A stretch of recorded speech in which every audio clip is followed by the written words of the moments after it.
warm introduction. My name is LaMisha, and I serve as the Director of Multicultural Affairs at UCSF, and I use she, her pronouns. And see, here's the thing. So, there's two of us doing this, and so we thought we'd do it a little bit like the podcast. And one of the things that we talk about is whether we use doctor or not. So I'm Dr. Bedford Palmer, and that's just based on culture and whatnot. And I'm a professor, assistant professor at St. Mary's, but this is kind of how we do it. It's like we have slightly different ideas, and we'll do that for the rest of the time. It's not going to be a traditional talk, so I'm just grounding you now. Thank you for that. So we are we want to start out just in the spirit of gratitude. This is overwhelming. I should just start by saying that. I didn't know if I was going to make it today, and I'm very happy to be here.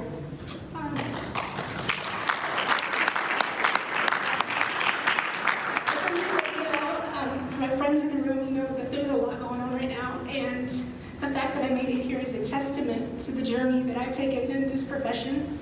And I think it's one of the next iterations, right?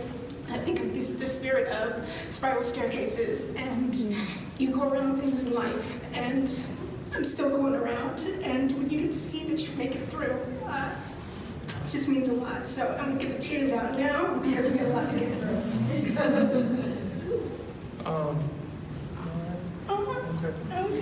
Okay. Thank you. I don't want to talk your business, but like LaMisha went through, like the fact that she's here is actually amazing to me. There's some stuff going on.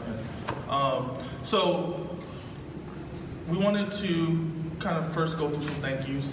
We want to thank Division 17 for honoring us with this award. We also wanted to particularly thank Dr. Valine Whitaker because it's something, you know, I was saying this to her earlier, it's like it's one thing when, you know, in APA, all of us know the culture. You can, if you want an award, then you get your committee together, you work together, you make the award happen, but it's like work you do together. It's different when you have someone who sits in a seat of power and decides that I'm going to point at this thing that's on the margin, that's different, and I'm gonna bring that forward. So I want to give big ups to you for that. So thank you. We also, go ahead. I also want to thank the past recipients for the Division 17 Best in Practice Award. I was scrolling through the recipient list, and I was just amazed that our names would be listed alongside of that, and it feels very early in our career, and just to be in the company of so many wonderful leaders. Yeah. We also wanted to thank our family and friends and colleagues who've come to support us and who support us through the podcast, because we don't make no money with this podcast. And my partner's not here right now, but in the ether, someone can tell her when you see her, thank you for the hours of being okay with me sitting at a computer doing work that doesn't look like a psychology. And we also wanted to say to the folks, how many people actually listen to the podcast? Any namers in here? Oh, okay, all right. So we want to thank y'all because, I mean, honestly, the thing that keeps us going is like every time we start to go on hiatus and start thinking about other stuff, one of y'all call us and be like, you need to do an episode on this. And then we come back and start working again. Yes. We also wanted to just throw out there, so this is best in practice. We had to learn a new kind of practice in order to do the podcast. And one of the best practices for podcasting, can y'all hear me? Okay. And that is much like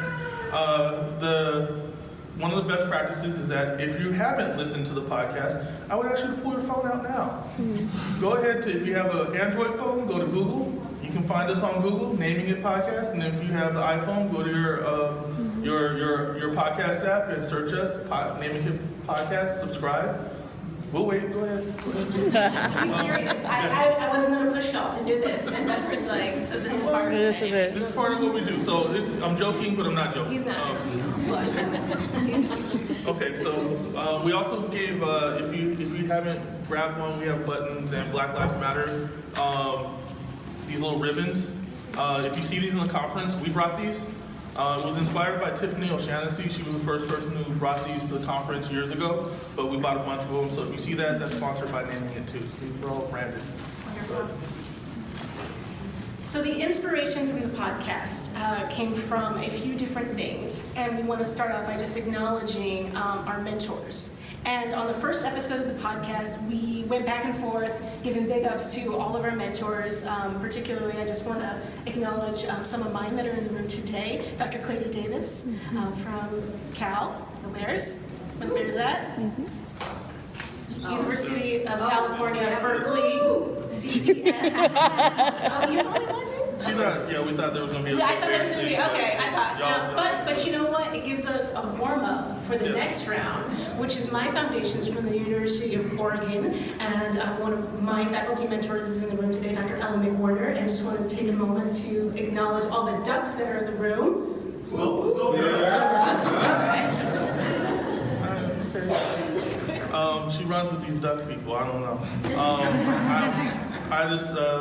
I have a lot of mentors in the room. Nita Tawari, Dr. Michael Connor, Dr. Nita Tawari, but she made me call her Nita for a long time, so it just comes out that way. Kathy Schwales, Joe White, Spirit is in here. Dr. C over here. There's a lot of folks, but like what we wanted to talk about, or the reason we're doing this is because literally this podcast and what we do would not exist without those people.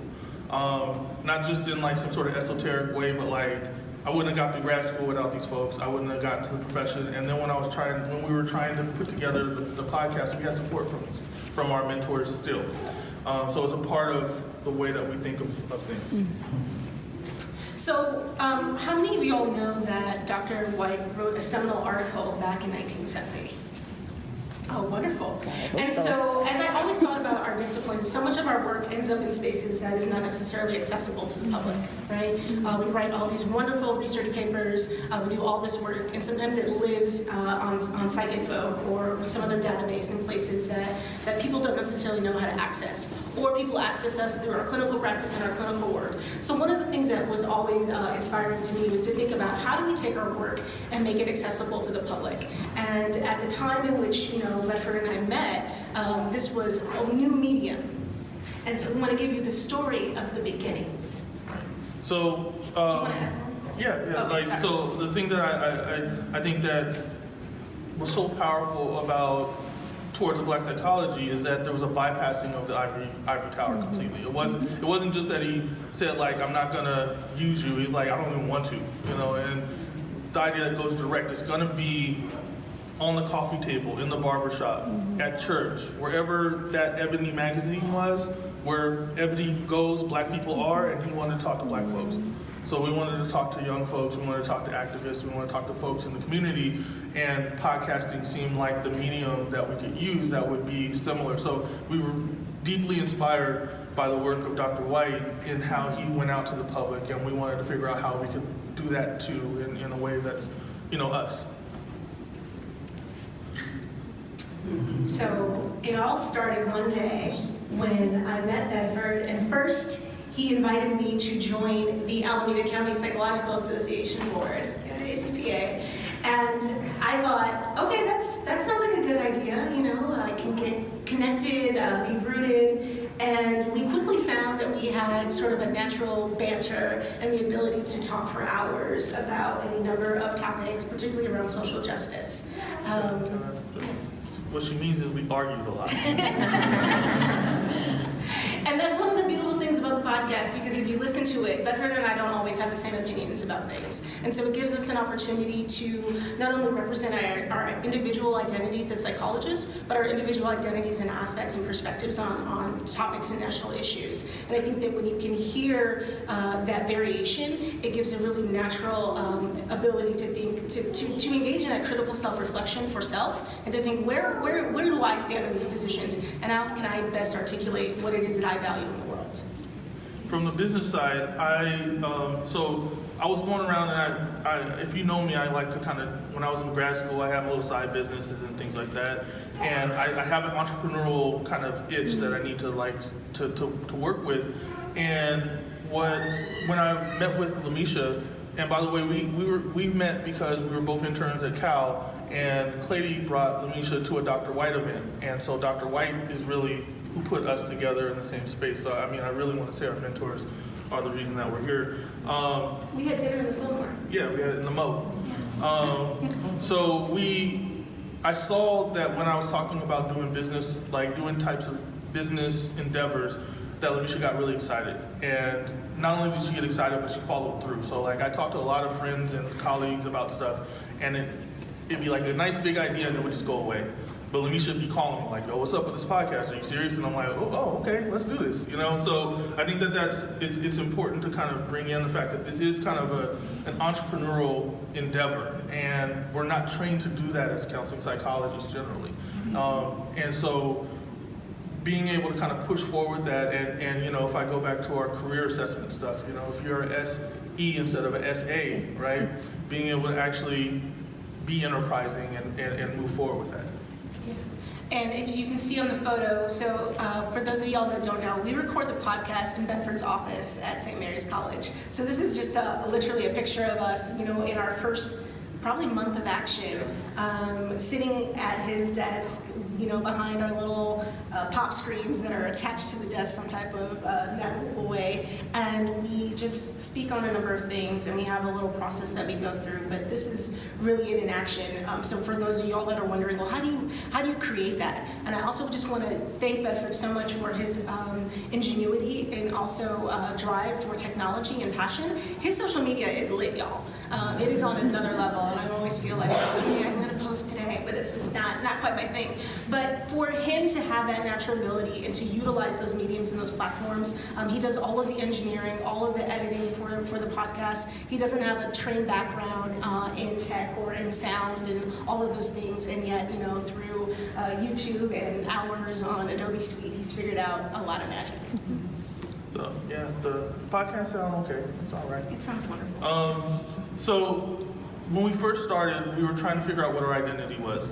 Who are we as podcasters? Who are we as psychologists? We had this really strong debate about, we knew social justice was important, we knew psychology was important, and we got to this part about our blackness. And so I consider myself a black psychologist, and when we talked, LaMisha said, well, I'm a psychologist who's black. And when I was like, what the hell does that mean? It was like, you a black psychologist? She said, no, I'm not. And that we started to have that conversation. That was part of the first episode. And the difference that I found was to have trainings in honor of the Association for Black Psychologists, the roots and the writings and the work of so many black psychologists. I knew that from my own background, trained in different modalities, that I didn't have those foundations. So it felt a little disrespectful to refer to myself as a black psychologist, not having the educational foundations that are rooted in black psychology. So while I identify as a psychologist who's black, I think I have a long way to go to further my own learning and my own knowledge of what is black psychology and those foundations. And this is the interaction, because my piece is that we don't get taught black psychology in our graduate program, we get taught white psychology. So I'm a white psychologist, she's a white psychologist, but we can aspire to be black psychologists through our work. So I just, as an ABSI member, I just grabbed you up, and you can, it's kind of like race, we don't get to pick. Right. But that's the way we joke and we play. But I think that there's that fundamental tension is actually what people enjoy about the podcast. When we actually agree, people start, they tell us don't agree. I've actually had people say, stop agreeing with LaMisha because it's boring. And so, but we agree on a lot of stuff. Yeah. Okay. And so as the podcast was coming together, as we were searching for what are the things that we talk about, one of the first sort of introductions was around national events and the identities that we hold and are seeing that there was a platform to talk about a lot of these social justice and injustices that were happening in the world. Yeah, by the second episode, the world made us key in, and it stopped our debate about the blackness part. People were dying. It was in a 1 week period, in a couple days, 2 black men were shot and killed on video in unjust ways. And by the way, neither of their murderers has been charged or put in any kind, besides being on administrative leave, there's been nothing. So that's 2 years ago, right? And we really couldn't do anything but speak about what was happening there, and that kind of moved us into a particular trajectory of speaking directly about social justice and talking about it from a non-theoretical space. It needed to be practical, it needed to be about what was happening right then, and there was an emotion that I didn't think we were going to bring to this podcast, but it just kind of came out. And so if you listen, you hear kind of an impassioned response in most of the podcasts, especially when something is talking about the life and the safety of people. Right.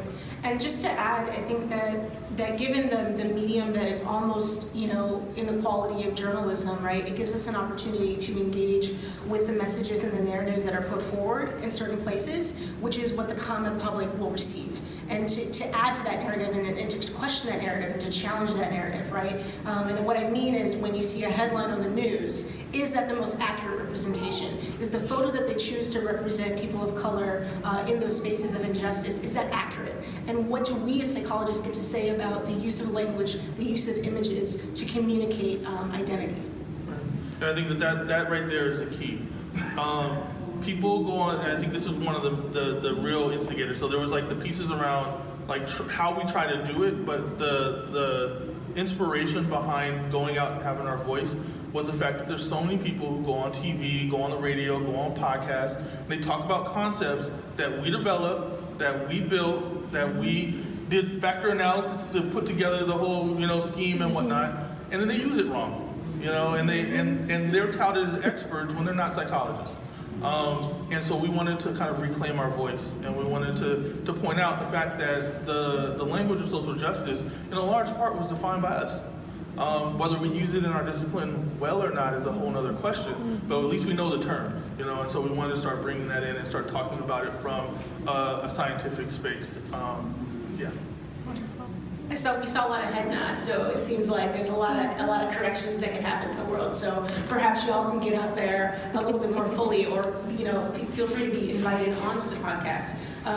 Because one of my favorite episodes and things that are still happening right now is the assault on Black and brown bodies in the world. And I was so grateful to have my best friend, but also a leader in the field of undocumented students, Dr. Diana Pena and Dr. Germán Cadenas, who came on to really give education and understanding to the lived experiences of undocumented individuals in the world, and to have them and their voice and their knowledge be as a reference, right? It is also a living reference, right? We can go back to an article, but it's also powerful to be able to go back to an episode, to go back to an audio, and to understand and to learn, what were the terms, what are the issues that are happening. Some of our powerful episodes that Bedford did an interview after the hurricane in Puerto Rico with a psychologist of Puerto Rican descent to really understand what are those experiences coming from individuals who hold those identities, because there's also a piece of things that are happening in the world that we don't have. While we have intersectional identities, we don't hold all identities of oppressed bodies in the world. And so it also gives us an opportunity to create space and to create a platform to highlight those voices as well. So our perspective is Black psychologists, 2 Black psychologists, counseling psychology, but our mission it's not race-based. It's about calling out the elephant in the room. It's about talking about social justice and the lived experience of people of color. So that's to kind of wrap up what you were saying. We cross over, right? We're not just about the issues and the problems that affect the Black community. If you're a marginalized group in the United States or around the world, and there's a way for us to engage with you, we want to. And I think that's one of the reasons that the podcast has had kind of a crossover success. We actually have been listened to, places like Afghanistan. We actually get a little map on the podcast app that tells us like Afghanistan, Lagos, Russia, Japan, New Zealand, anywhere you could think of. There's like a few different spots that I look at and I get irritated at. When is someone going to listen there? But like across the world, folks have listened to us, and I think it's because we have this universal message of it's not really about your particular identity, but it's about this reality of a struggle that folks on the margins have to deal with. And when we talk about the elephant in the room, that elephant is bigotry, it's oppression, it's all the isms, it's sexism, it's misogyny, it's heterosexism, it's the academy and the privilege that you get there. It's the thing that you can't talk about, but you should be talking about because it's the truth. And so we try to use our privilege of having a microphone and having a doctorate, and for me, having academic freedom so I can say whatever the hell I want most of the time. Within question, I actually had to read it, but anyway, there's like a manual about this at my school.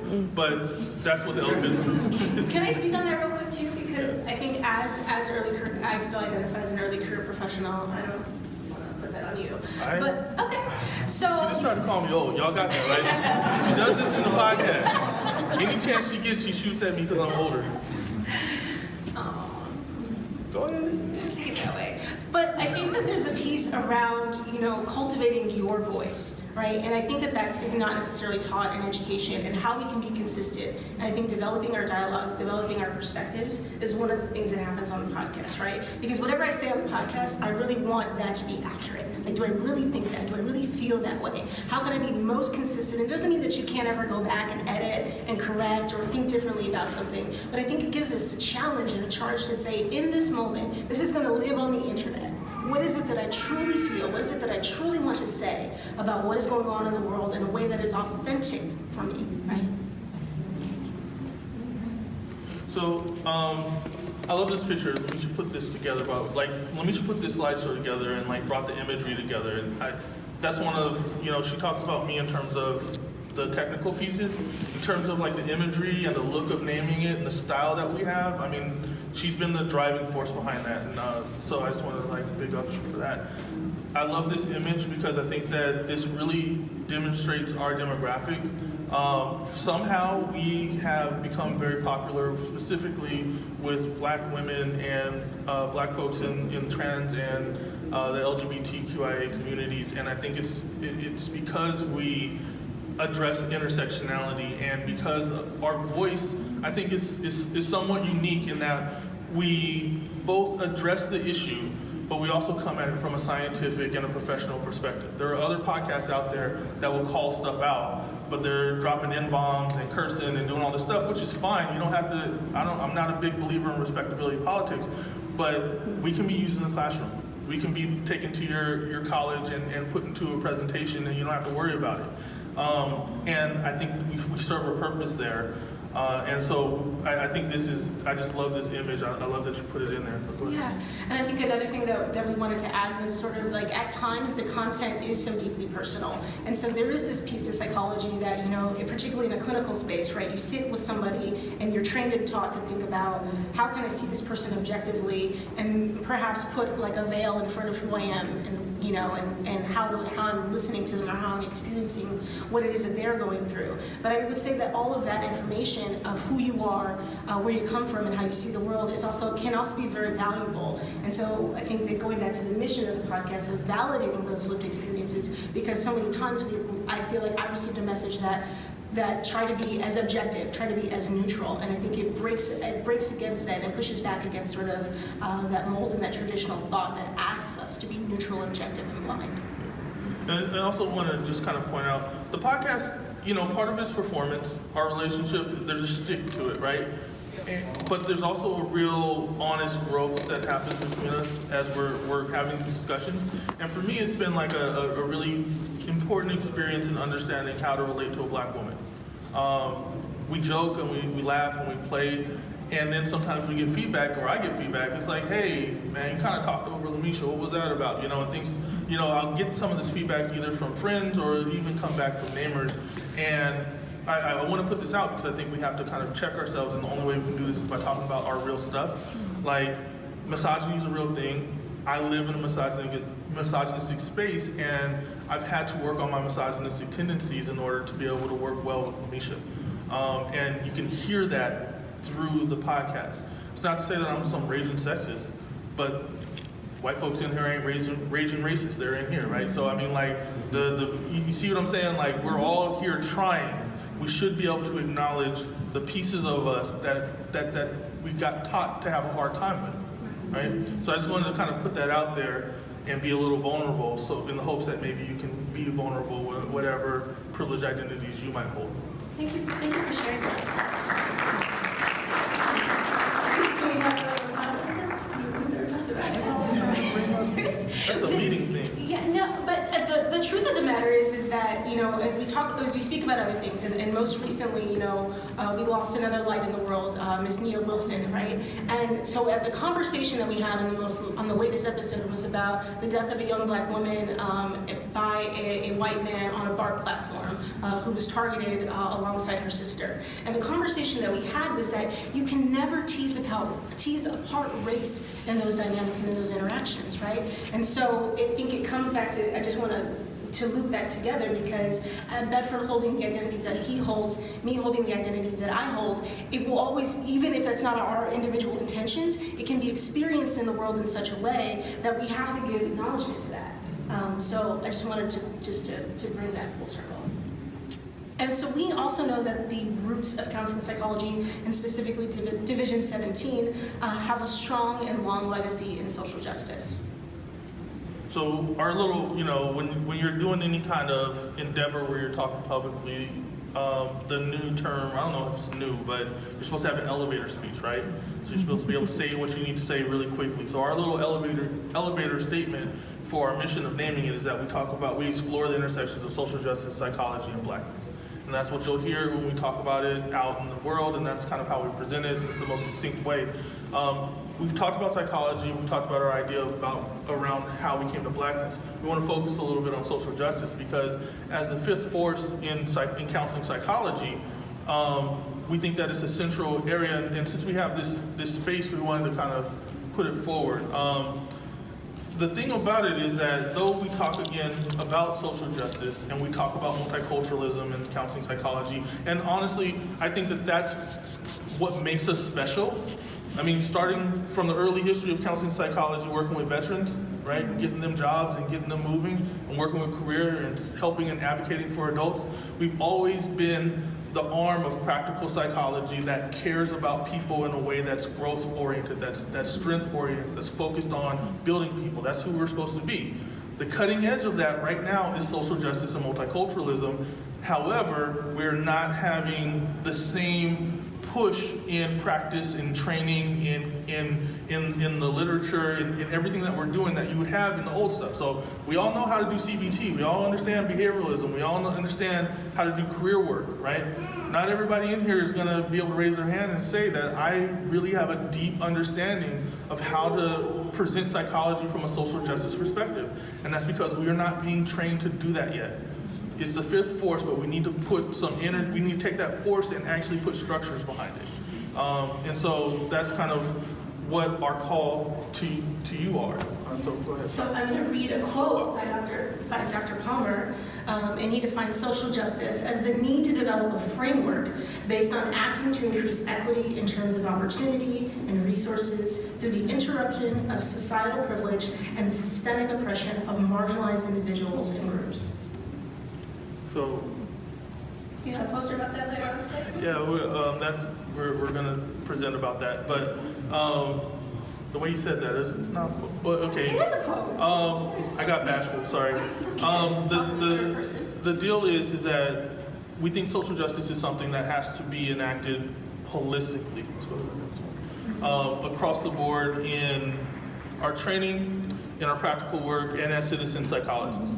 If you're a training director, if you're a clinical director, if you're a faculty member, like thinking about how are you bringing in, and when I say social justice, the idea behind that definition is that you have to be aware of power. Yes. Like it's not just about knowing people and knowing where we're from and liking the food that we eat and that kind of stuff. You have to understand that there's fundamentally a difference in the way that power works between men and women in the United States.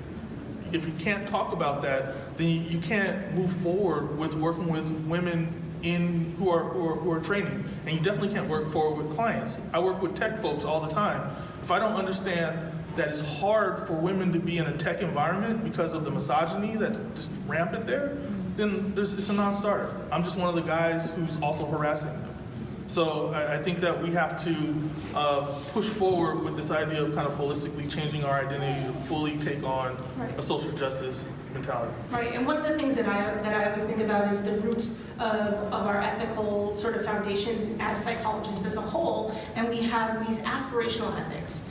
And I would encourage all of you to think about how you have internalized what is not required of you, because many of you do it every day. And at some point, we as individuals internalize this value to say, I'm going to go above and beyond. I'm going to be an advocate for other people. But it's not necessarily written as a requirement of our discipline, right? And I think that is sort of the push to say, as counseling psychologists, this is a part of our identity. This is a part of what I'm signing my name to. This is a part of the license number that I will carry. This is my duty in the world to be this way, always consistently, without question, without waiver, without hesitation. Yeah. You named it. Yep.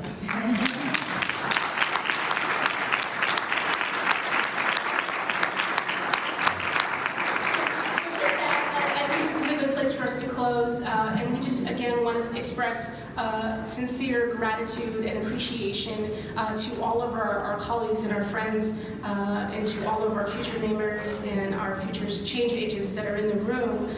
We just appreciate the love that you've given to the podcast, and we hope that we continue to grow and do this work collaboratively. So subscribe, follow us on Twitter, follow us on Instagram. That's our logo. We're everywhere around here. Come talk to us. I will put it on your phone. I have time. And tell your friends. It's been wonderful, and thank you very much.